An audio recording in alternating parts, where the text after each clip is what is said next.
1, 2, 3, 4, 5, let's make our squiggles come alive. Okay, welcome to today's Explainer. We are taking a really fascinating look under the hood of children's educational television. Specifically, we're going to break down the exact anatomy of a preschool lesson using the Get Squiggling episode focused on the letter A.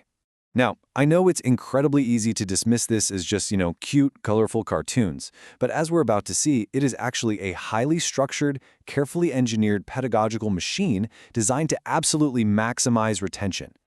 Okay, let's dive right into this roadmap and see how the show moves from macro context to micro skill and finally to application. First up, we meet the alphabet. Second, we'll look at squiggling the letter A. Third, words starting with A. And finally, the ants' teamwork story.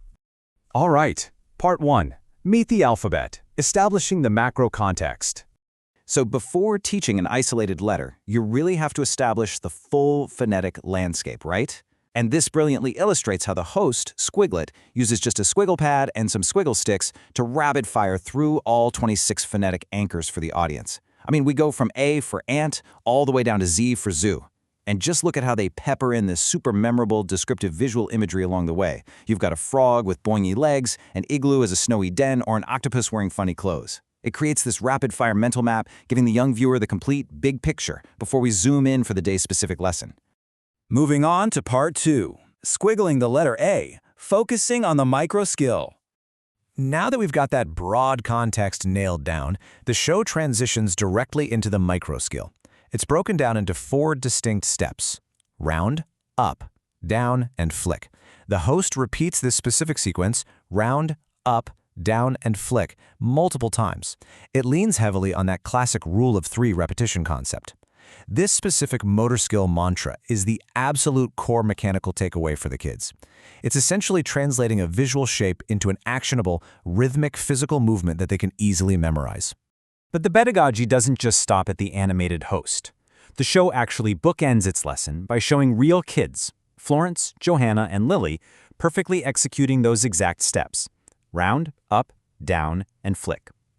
By reflecting the audience back to themselves on screen, the show provides instant social proof.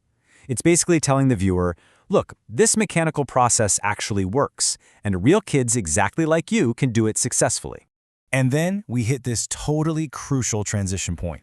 Squiglet recites, 1, 2, 3, 4, 5, let's make our squiggles come alive. It acts as this sort of magic phrase. And why does this matter? Well, because it signals a cognitive shift for the young viewer. It seamlessly lifts them right out of the rote, repetitive mechanics of handwriting, and it transitions them straight into the super engaging world of narrative storytelling. Which brings us to Part 3, words starting with A, focusing on application and meaning. Now it's time to attach that newly learned symbol to some tangible vocabulary: ant, apple, and ambulance. What's really interesting here is that these aren't just random A words pulled arbitrarily out of a children's dictionary. No way, they are highly strategic. They actually act as the essential cast and props for the upcoming story.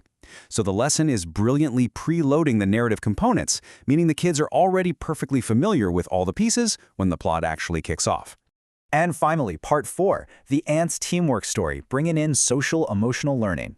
Let's move to the story and see how this all builds together. This is where the episode binds those vocabulary words together to sneak in a secondary social-emotional learning objective all about teamwork.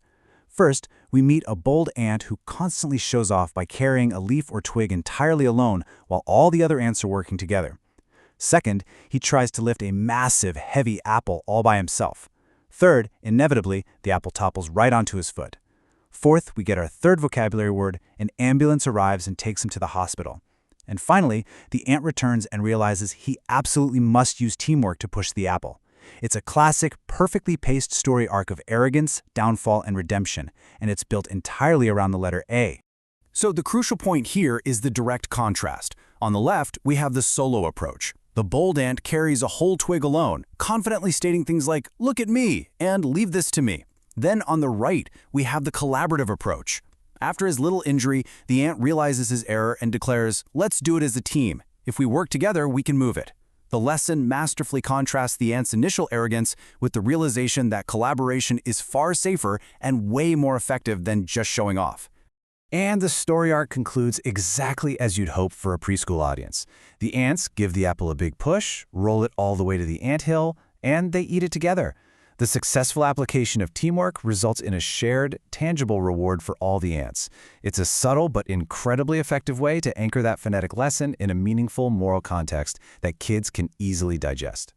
After all of this, Squiglet asked the audience one final question. Can you remember how to squiggle the letter A? It's a brilliant callback. After going on this entire narrative journey with the ant, the apple, and the ambulance, the show snaps the focus directly back to that core micro-skill we learned right at the start. It completely reinforces the ultimate educational goal of the episode. So I'm going to leave you with a similar provocative thought to walk away with today. When you have to teach a complex concept to someone, are you structuring your communication this effectively?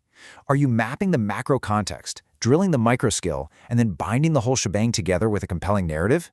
Because as we've seen today, that is exactly how you make the information truly come alive.